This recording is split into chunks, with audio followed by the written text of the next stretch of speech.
Ayun. Hello, Arclea. Huy. Hello? Ay, Hoy. nandyan na ba ako? Oo. Wala kang camera. Nasa dulo na. Ay, kasi nilalakad ko yung aso.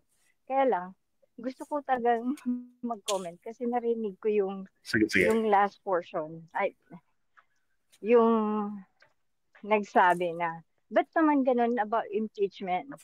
I think, I have waited so long to say this kasi I read so much stuff about you, Sir JDB, and other, yung mga nagsasabi talaga ng opinion na taliwas sa opinion ng presidente. Yung Aaron said, yung why is it na yung mga DDS, we make fun of them na walang Hmm. utak, sinusunod lang si Duterte.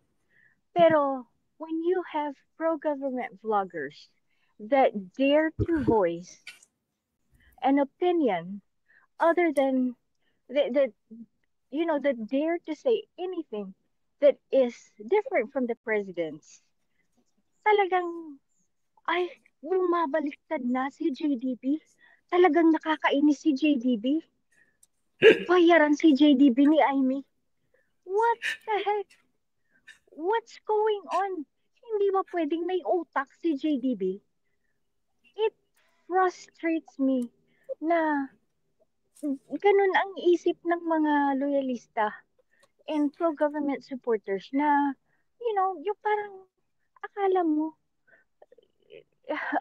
you that we better than the DDS. Pero hindi pala.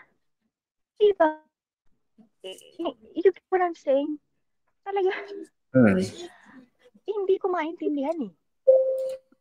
And it's not just you. There's so much vitriol against you, top one. And meron pang iba na hindi ko maano. Siguro meron din kay Tokis kasi he speaks his mind. Alam mo yun, bigla na lang hindi pwedeng may sariling opinion. Immediately, the conclusion is bayaran. Bakit ganun? And then, they chop up things that you say and make it sound like talagang, ay, bumaliktad na. Tapos sasabihin, dahil hindi ka Ilocano or hindi ka whatever, hindi naman talaga loyalista yan. It's a lot of bullshit. And I call everybody out that says that kind of stuff. You know? I don't care. Maliit lang ang channel ko. So, I don't care what people say. I mean, seriously. And I know you don't care either kasi hindi, you're not the kind of person that gets affected by these things. Pero when I see it, it frustrates me, not because it's an attack against you, but it's an attack against every person that has a right to say what they think. And it's an attack against every person that is a thinking human being. Yung mga may critical thinking, hindi ba? Every Filipino is blessed with intelligence. Pinagtatawanan natin yung mga DDS. Tayo pala, gusto natin, ganun din tayo. What the heck? Anyway, that's all I wanted to say. Sensya na, Sir JD. Okay. Wisit ako sa comment na ganun. Kaya nga eh. Hindi kasi ito mga kapatids. Meron akong post kasi. Meron kasi nag-post nito eh. Tapos, nakarating sa akin. Ngayon, ginawa namin sa GC namin, pinagpiestahan namin. Ito, pakita ko lang sa inyo.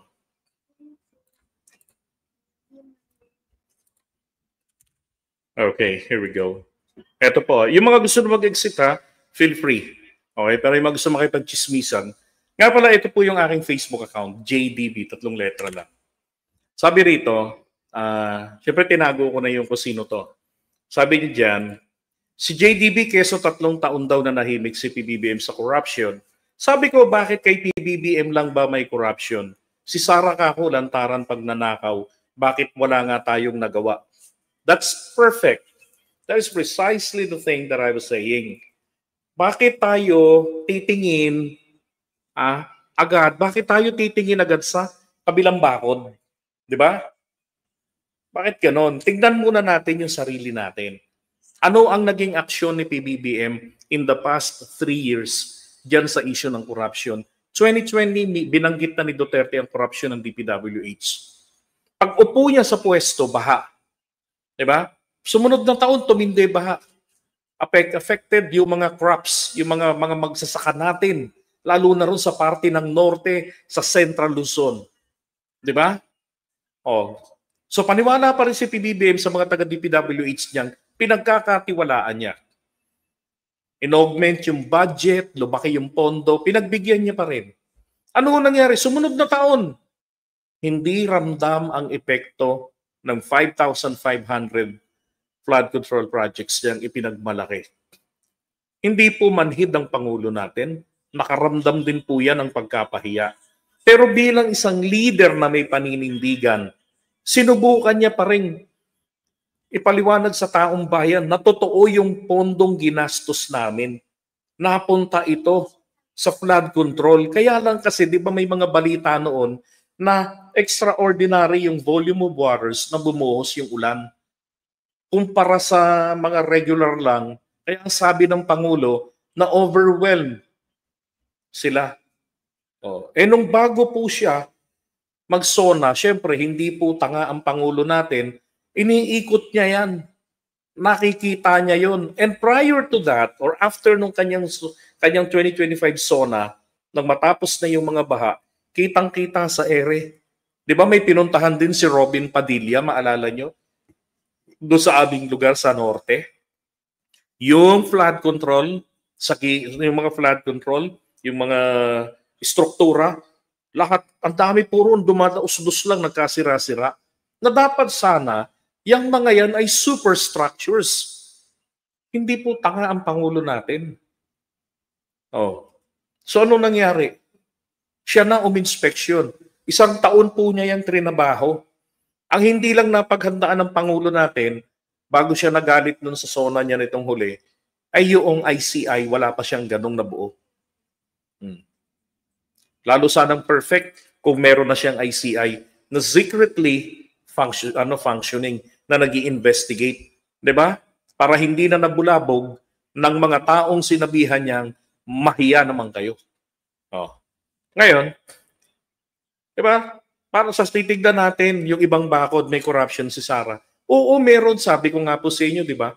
Nakakahiya. Nagagalit ako kay Sara. Gusto kong ma-impeach siya. Gusto kong mapanagot siya.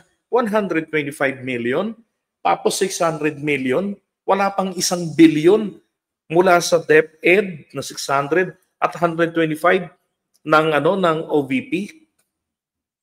Ang may problema nga lang dun sa OVP, 73 million, yun yung subject ng notice of disallowance na ipinasusoli ng COA sa kanya. Not the entire 125 million.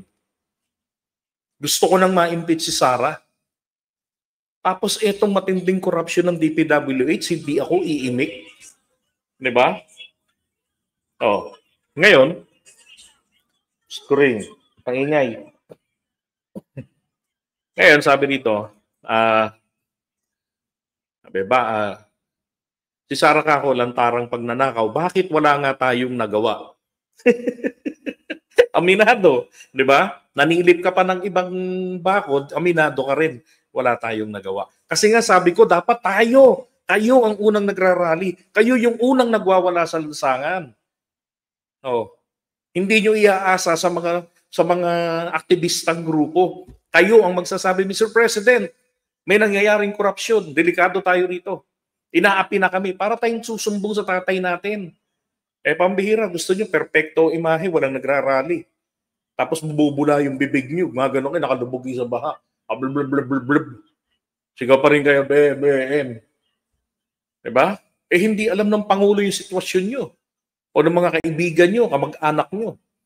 Pero kung kayo ang magsasabi, makikinig ang Pangulo. Yung Sara resign nga namin ni na Mami Ping, tumalab .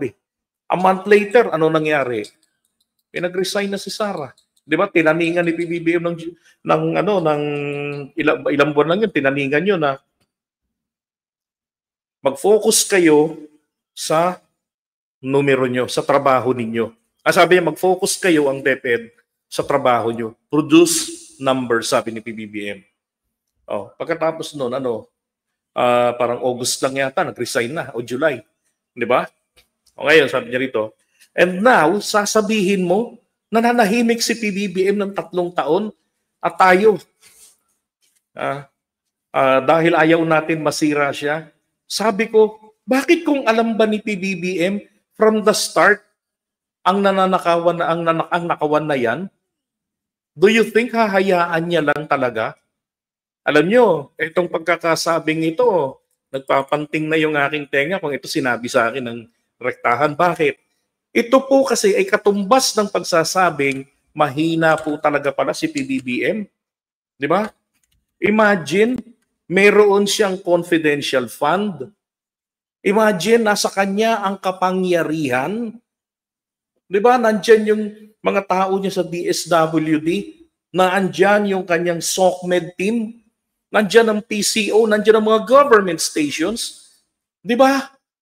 Walang nagpaalam sa kanya na may ganong nakawan. Walang nagsabi sa kanyang ganito.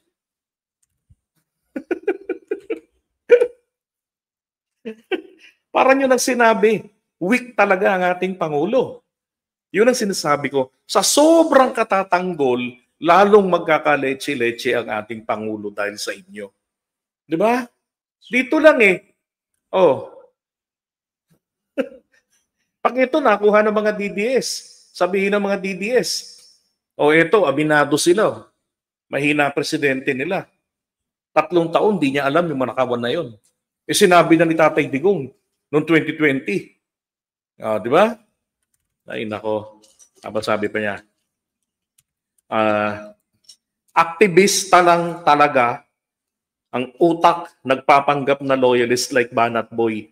Mga nanghihikayat nakakainis. Now, let me tell you this. Ako at si PBBM, kami po ay parehong magkasamang aktivista sa ilalim po ng Filipinismo. Ang tatay niya ang nagsimula ng kaisipang Filipinismo. Noong 1972 niya ito sinimulan, itinuro niya. Hindi po tinuro ni Apo Lakay ang Marcos loyalist. Walang ganon. Sinong nagbuo niyan? Mga leader-leader ng mga barabarangay ng mga grupo-grupo. Diyan po nabuo yan. Kasi noong mga panahon na yon, usong-uso po ang fans club. Kaya yung Marcos loyalist na yan, katumbas lang ang level niyan ng fans club. Dahil yung mga members ng fans club ni Nora Honor, ni Vilma Santos, alam niyo bang ang biyanan ko, Vilmanian? Nung sinabi ko na, may magazine ako rito, inay, ni Vilma Santos. Kasi mahilig ako mag-collect ng mga lumang magazine. Tignan niyo, pangu pa sa Imelda ko, nagalit ang biyanan ko sa akin. Kasi nagalit. Tapos sabi ni Mrs., tanga ka talaga. Ako bakit? Vilmanian ng inay. Ang nanay ko naman, Noranyan. Sinabi ng papa ko, mas maganda talaga dyan si Vilma Santos. Maputi, kahit pango, maganda. Sabi ng nanay ko, bakit? Maganda naman kumanta si Nora. Hindi gaya ni Vilma. Ang dami nang naging asawang matatanda. Ganon ang level ng mga loyalista, ng mga Marcos loyalist. See no evil, hear no evil. Pero pagdating sa tunay na problema ng issue ng bayan, nga. Diba? Meron pa nga diyang grupo Hindi ko nababanggitin. I leave it to Mami Peng. Yung rally noong May 19 sa Liwasang Bonifacio, yung Sara Resign rally namin, hinihingian siya ng 1,500 pesos kada miyembro. Hahakutin niya papunta ron. Wala akong problema kung binagbigay ng pondo na OFW mayaman. Wala Alam niyo nangyari, yung promise niya ng pagpunta ng grupo nila, Hindi niya na tinuloy. Oh. Kaya po napakaraming pagkain ang hinanda ni Mami Peng sa event na yon. Kaya yung nakakain na ron, nakakain pa uli, may uwi pa. Dahil po, konti ang taong dumating. Nasa mahigit 500 lang. But we were told, baka triple yung numero nun. Kaya ang dami niyang pinaluto. Lahat yun galing sa mga OFWs. Ang tinuro po ni Apo Lakay, ang mga Marcos supporters, ang mamamayang Pilipino, dapat po ay tumayakap sa Filipinismo. Hindi niya itataguyod yan for nothing. Dahil yan po ang kaisipan na nagsasabi ng pagiging makabayan, makadiyos, at makakalikasan. Yan po yung para nauunawaan nyo sana, bakit ano tong ginagawa ni PBBM ngayon? Bakit sinabihan ni Bersamin ang Kongreso, linisin nyo ang hanay nyo? Bakit ginawa ni PBBM ngayon? Inatake niya yung korupsyon ng DPWH. And this is what we call revolution from the center. Ang center po, ang gobyerno. Because napaka-immoral para sa taga-gobyerno, para magsabi sa taong bayan, labanan natin ang korupsyon, kung ang korupsyon nandun sa kanilang hanay. Nung umupo si Apo Lakay, he started 1965. Sabi niya, talamak ang korupsyon, even before mapunta siya sa pagkapangulo. Oh. Kaya nga ano ginawa niya? Nilinis niya yun. Nung malinis niya na, sa kanya ngayon itinuro ang paglilinis ng gobyerno. Ganon, kumbaga, walk the talk. Diba? So kung ako po'y aktivista, hindi naman po ako komunista. Oh. Kung kilala niyo si Marlon Yuson, buhay pa yun eh.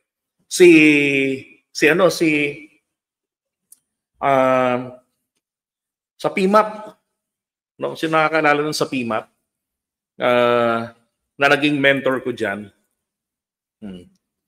Ako'y nasa UE. At saka yung naging vice mayor, si Jess Pokis, naging vice mayor ito ng Tanay ata, yung pangalan ng bayan dyan sa Isabela.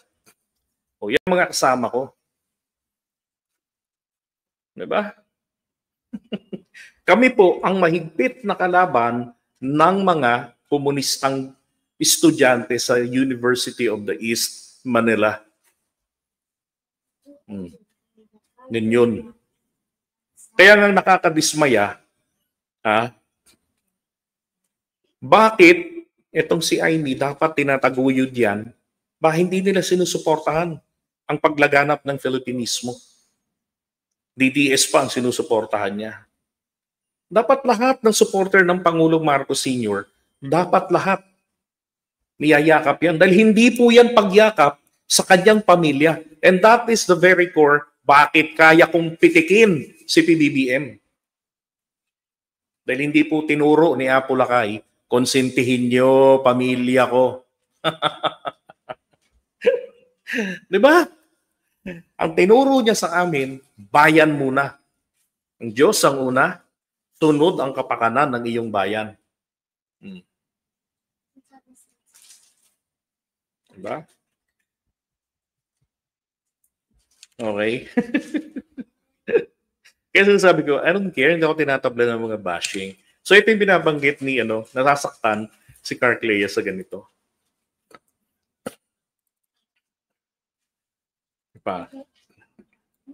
Diba? Tinago ko na kung sino to. Hindi nyo na malalaman kung sino. Unless, publicly, pipiyok siya. Ito nga yung caption ko rito eh. Sabi ko rito.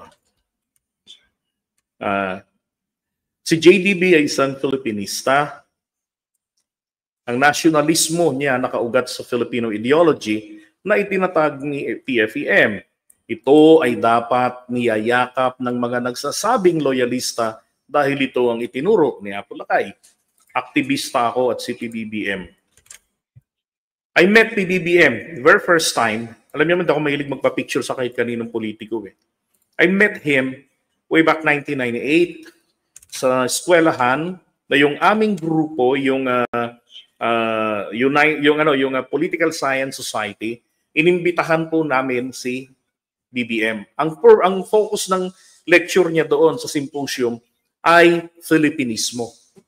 Yung mga LFS na Polsci, lahat yan welcome nandun. Alam niyo bang wala man lang nagtanong sa kanila para ipahiya siya?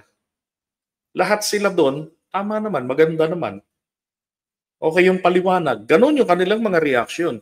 Plus yung mga babae, kilig to the pekpek. Ang gwapo-gwapo ni PBBM doon eh. Oh, ang cute-cute. Parang si Aga Mulak noong mga panahon na yun, ng congressman siya. Ngayon, isa pang kasamahan po namin na nasa Senado. Kung napansin nyo, gano'n na lang yung paghanga ko kay JB Ejercito. Yan po yung isang kasama namin. Pansinin nyo ang pagkakaiba ng isang Pilipinista at saka nitong hindi. Kapatid niya si Jinggoy. Tingnan nyo yung pagkakaiba nilang dalawa. Tingnan nyo rin ang galaw ni PBBM at saka ni Amy. Diba? Sabi ko rito, karamihan sa loyalista claimant ay hanggang level lang ng fans club. Sila kaya mga panatiko, see no evil, hear no evil. Tama. Dapat tayo yung humihiyaw eh. Hoy, wag kayong magdakaw! Ayaw nating gawin. Kasi baka masira ang imahe ng gobyerno ni PBBM. Kapag kaganyan po nagpatuloy, sa kangkungan tayo lahat pupulutin. O eto na nga nangyari na. Na-disgrasya na sa pwesto si Martin Romualdez. Di ba? Hinahayaan natin si Saldico eh. Pinoprotektahan pa ng ibang mga kasama kong vloggers. Pinoprotektahan pa si Terry Ridon na protector ni Saldico na nagpahama kay PBBM at kay Martin Romualdez. Oh, kaya ang tanong ko, ang hirap pong gawin ng bagay na yan. Baka may magkano na konsiderasyon. Ang yaman kasi, di ba? Kaya nilang bilhin ng lahat. Diba? Na nagsasabing hindi alam ni PBBM ang korupsyon sa nakaraang 3 taon. E di inamin mo na din na weak si PBBM. Uulitin ko, batid ba niya ang korupsyon? Dahil ito, ay uulitin ko, batid niya ang korupsyon. Dahil ito ang minana niya na administrasyon. Do not fool yourselves to believe na nawala ang korupsyon nang naupo si PBBM noong 2022. Ang failure ni PBBM ay labis na tiwala sa mga tauhan. Ayaw rin po nilang banggitin kung may failure si PBBM. Yung iba dyan, ang lakas ng loob ng PPM sa akin. Dito yung madalas. Yung sa JDB page na yan. Ang failure ni PBBM ay labis na tiwala sa mga tauhan niya na akala niya tapat sa bayan. Hindi ba sumagi sa isip nyo bakit humihingi tayo kay PBBM ng kamay na bakal? Ay dahil ramdam natin ang korupsyon. Di ba? Nasabi natin, dapat patupad ni PBBM ang mga batas with iron hand. Di ba? Bakit? Kasi sumisigaw po yung kaluluwa natin, yung puso natin, na may korupsyon, kailangan sawatain ng Pangulo, kailangan. Di ba? Sabi nga natin, dapat si PBBM maging matatag sa impeachment. Di ba? Bakit gusto natin ang impeachment laban kay Sara? Oh, kahit sinabi na ni PBBM na ayaw niya ng impeachment, kasi yung puso niyo sumisigaw, may korupsyon, pero ayaw niyong aminin. Diba? Lahat lang gusto nating ibato, Sara Duterte. Kabilang rin yan sa administrasyon eh. Diba? Alam niyo naman ang ugaling Pilipino. Pag naakusahan sila ang isa, sisigaw din yan magtuturo. O anong tinuturo nila? Talamak ang korupsyon sa DPWH, sa DSWD. Oh, totoo naman. Diba? Kung lahat yung tinignan natin, hindi tayo nakakaganito. Isipin nyo, billion, 1 billion, 1.2 billion pesos a day ang halaga ng nagagastos na sayang sa flood control nationwide palpak. Diba? Kawawa ang mga taong biktima na dapat na puprotektahan. Kanino yan isisisi? Sa Pangulo. Bakit? Hindi naman yan tinayo ng panahon niya. Sa kanya pa rin. Bakit? Kasi po, meron siyang magagawa. Diba?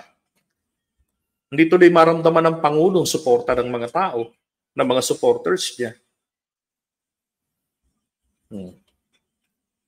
Ito, ang failure ng PBBM, wala, teka. Hindi ba sumagot? Hirap ang mga panatiko umunawa dahil nakakabulag ang pagiging panatiko. Tama po yan.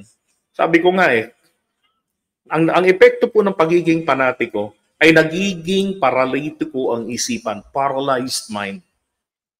Kasi ayaw masaktan. Fans club nga Di ba? Walang ideology, basta fans club lang. Hindi pwedeng makante ang amo namin. Ay, hindi pwedeng makante ang idol namin. Huwag ganon. Ang gusto ng inyong unang-unang sinusuportahan si Apollo ay maging kayong makabayan, hindi makapamilya nila. Okay?